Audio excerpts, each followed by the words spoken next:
नमस्कार मु सरोज सामल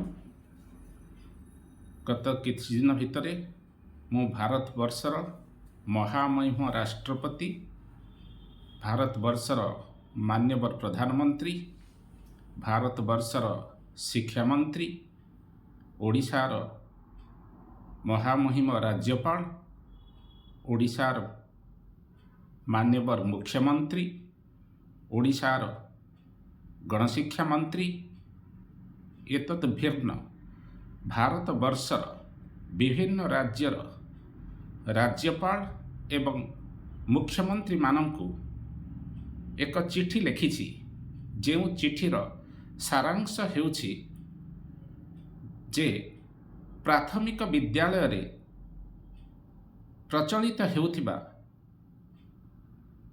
नैतिक विज्ञान रे महाभारत एवं रामायण विभिन्न गल्पगुड़ी को स्थानित करिया पाई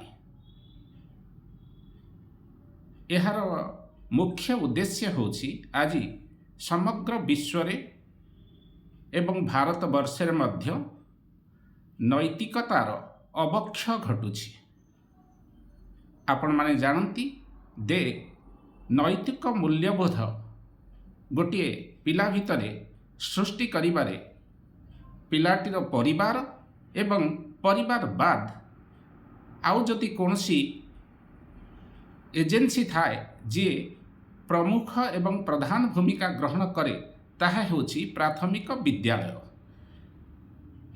एवं रामायण और महाभारत यह केवल धर्मशास्त्र नुहंती।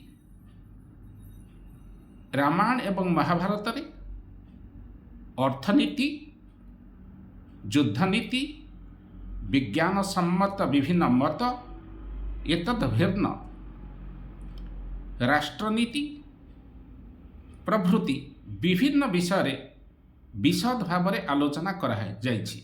जदि रामायण एवं महाभारतर विषय वस्तु गुड़ी को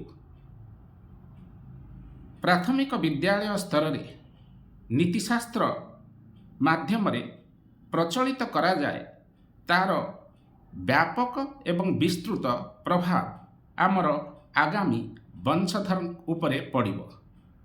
आउ आम देश आज आवश्यक करे नीतियुक्त नीतिवान अर्थनीतिज्ञ नीतिवान वैज्ञानिक नीतिवान प्रशासनिक अधिकारी।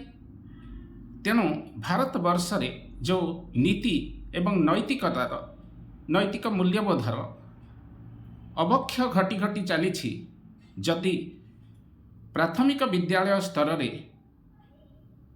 रामायण एवं महाभारतर विषय वस्तु गुड़िक स्थानित हुए निश्चित भाव में ताहा आमर आगामी वंशधर को प्रचंड प्रभावित करिबो।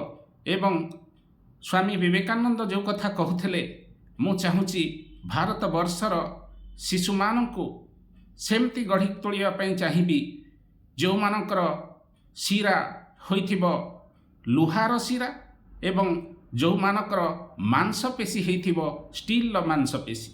तेणु आधुनिक भारत को आगामी भारत को आमे जदि समग्र विश्वर विश्वगुरु करिया पई चाहंती ताहाले यह हेउछि प्रकृष्ट समय जेतेबेले कि प्राथमिक विद्यालयर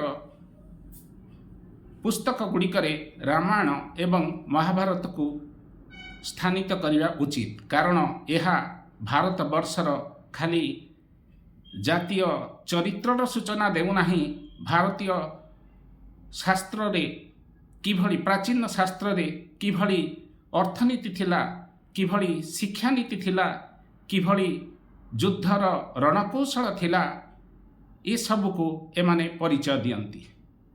धन्यवाद।